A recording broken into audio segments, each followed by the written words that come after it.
Hello everyone, welcome back to the channel एडुटी once again. So आज का ये वीडियो बायोलॉजी एमसीक्यूज से रिलेटेड है, जिसमें मैं टॉप 30 बायोलॉजी एमसीक्यूज आप लोगों को प्रैक्टिस करवाऊंगी, जो कि आपके बीएससी नर्सिंग और पैरामेडिकल एंट्रेंस एग्जाम के लिए इंपॉर्टेंट है।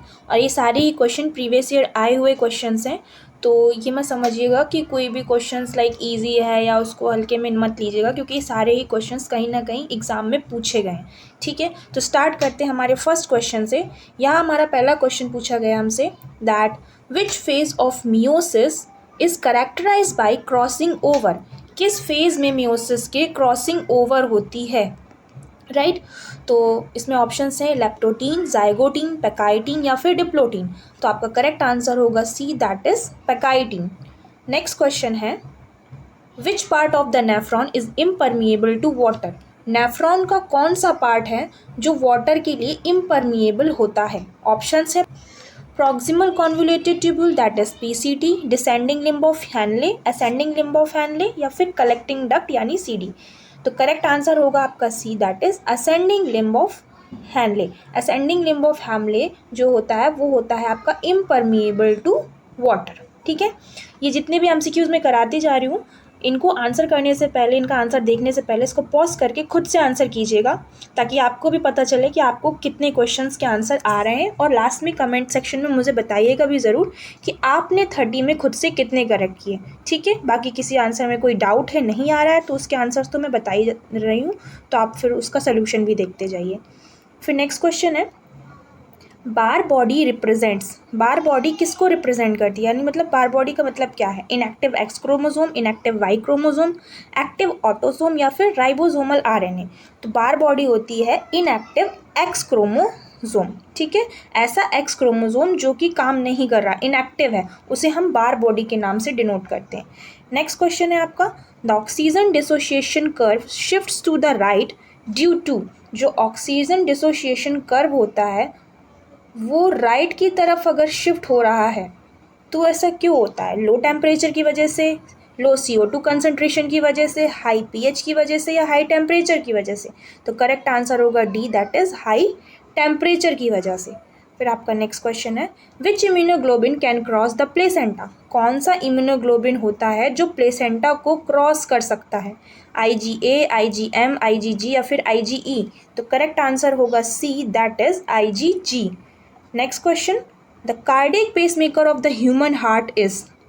ह्यूमन हार्ट का कार्डियक पेसमेकर हम किसको बोलते हैं। AV node, SA node, bundle of His या फिर पुर्किंजे फाइबर्स। तो करेक्ट आंसर होगा SA नोड। SA नोड को हम बोलते हैं ह्यूमन हार्ट का कार्डियक पेसमेकर। नेक्स्ट क्वेश्चन है fertilisation in humans generally occur. Humans में फर्टिलाइजेशन जनरली कहाँ पर होता है। ओवरी पार्ट में, यूटरस में, सर्विक्स में या फिर फेलोपियन ट्यूब में। तो हमें पता है जो फर्टिलाइजेशन होता है वो फेलोपियन ट्यूब के एम्प्यूला पार्ट में होता है, इसीलिए D option is the correct answer. Then next question which enzyme converts fibrinogen into fibrin during blood clotting. Blood clotting के दौरान जो फिब्रिनोजन होता है वो उसको फिब्रिन में कन्वर्ट कौन सा एंजाइम करता है। एंजाइम का नाम पूछा है। ऑप्शन है रेनिन, पेप्सिन, थ्रोम्बिन या ट्रिप्सिन। तो उसका आंसर होगा thrombin, that is C option. जो थ्रोम्बिन एंजाइम होता है वो फिब्रिनोजन को किस में कन्वर्ट करता है, फिब्रिन में। ठीक है, इसको याद रखिएगा, ये क्वेश्चन काफ़ी बार आपसे पूछा गया है। ठीक है, देन क्वेश्चन आता है the respiratory centre is located in. Respiratory जो सेंटर होता है वो कहाँ लोकेटेड होता है, ब्रेन की किस पार्ट में लोकेटेड होता है। सेरिब्रम, सेरिबेलम, मेडुला ऑब्लोंगेटा या हाइपोथैलेमस। करेक्ट आंसर होगा C, that is medulla oblongata. Next question which hormone is known as the emergency hormone. हम किसको एमरजेंसी हार्मोन के नाम से जानते हैं। इंसुलिन को, थायरॉक्सिन, एड्रेनलिन या ईस्ट्रोजन। तो करेक्ट आंसर होगा C, that is adrenaline. Adrenaline is also known as emergency hormone. ये क्वेश्चन भी 2022 और 2024 दोनों में पूछा गया था। Next question deficiency of intrinsic factor leads to. Intrinsic factor की कमी होने से क्या बीमारी हो सकती है। हीमोफीलिया, पर्नीशियस एनीमिया, थैलेसीमिया या सिकल सेल एनीमिया। तो करेक्ट आंसर होगा pernicious anaemia. Then which blood vessels carries oxygenated blood from lungs to heart. Oxygenated blood को लंग से हार्ट तक ले जाने में कौन सी ब्लड वेसल्स हेल्प करती है, कौन सी ब्लड वेसल्स ले जाती है ऑक्सीजनेटेड ब्लड को।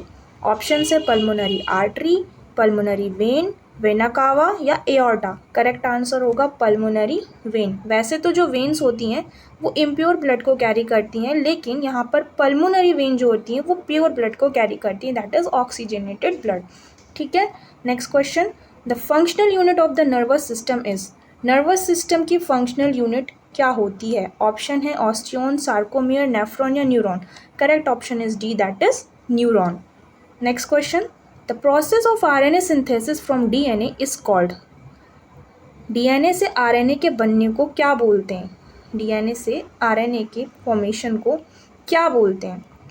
ट्रांसलेशन, रिप्लिकेशन, ट्रांसक्रिप्शन या म्यूटेशन। तो आंसर होगा C, that is transcription. Next question, which leukocyte is mainly involve in allergic reaction. Allergic reactions में कौन सी ल्यूकोसाइट्स मेनली इन्वॉल्व होती हैं? तो वो होती हैं इओसिनोफिल्स। सबको पता होगा ये आंसर। फिर नेक्स्ट क्वेश्चन है, the universal recipient blood group is. Universal recipient कौन सा ब्लड ग्रुप होता है? ऑप्शन है O negative, A positive, B positive या ए बी पॉजिटिव। तो करेक्ट आंसर होगा D, that is A B positive. फिर क्वेश्चन है, which vitamin act as a powerful antioxidant. कौन सा वाइटामिन पावरफुल एंटीऑक्सीडेंट की तरह काम करता है? विटामिन ए, सी, डी या के। एंटीऑक्सीडेंट वो होते हैं जो हमारी बॉडी में जितने भी टॉक्सिक मटेरियल्स हैं उनको डिसॉल्व करने की कोशिश करते हैं या उन्हें हटाते हैं, हमारी बॉडी से रिमूव करते हैं। तो वो होता है विटामिन सी। विटामिन सी, जितने भी विटामिन सी वाले जो भी सोर्सेज होते हैं जैसे कि संतरा वगैरह, तो ये सब क्या होता है हमारी बॉडी से टॉक्सिक एलिमेंट्स हैं उनको हटाते हैं, इसीलिए एंटीऑक्सीडेंट का काम करते हैं। Next question, which hormone is responsible for milk ejection. Mother में या जो बोल सकते हैं ह्यूमन में जो मिल्क इजेक्शन होता है, मिल्क निकलता है मैमरी ग्लैंड से, उसके लिए कौन सा हार्मोन रिस्पॉन्सिबल होता है? प्रोलैक्टिन, ऑक्सीटोसिन, इस्ट्रोजन या फिर प्रोजेस्ट्रॉन। तो करेक्ट आंसर होगा बी, ऑक्सीटोसिन।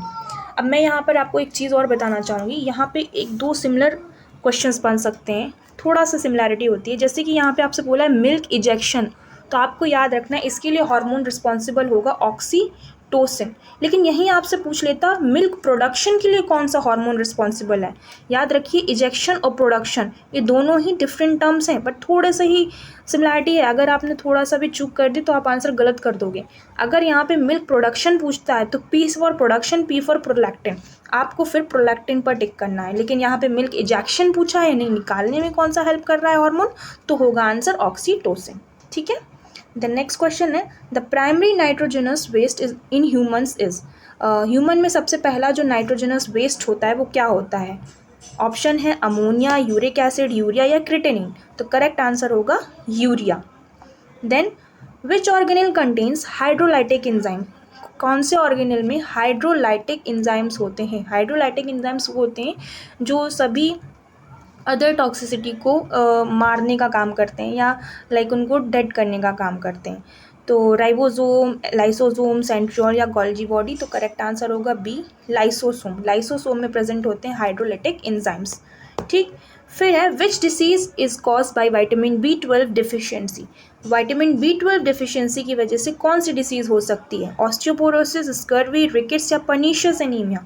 करेक्ट आंसर होगा डी, यानी पर्नीशियस एनीमिया। अभी एक क्वेश्चन आया था कि इंट्रिंसिक फैक्टर की कमी से कौन सी बीमारी होगी, तब भी उसका आंसर पर्नीशियस एनीमिया होगा।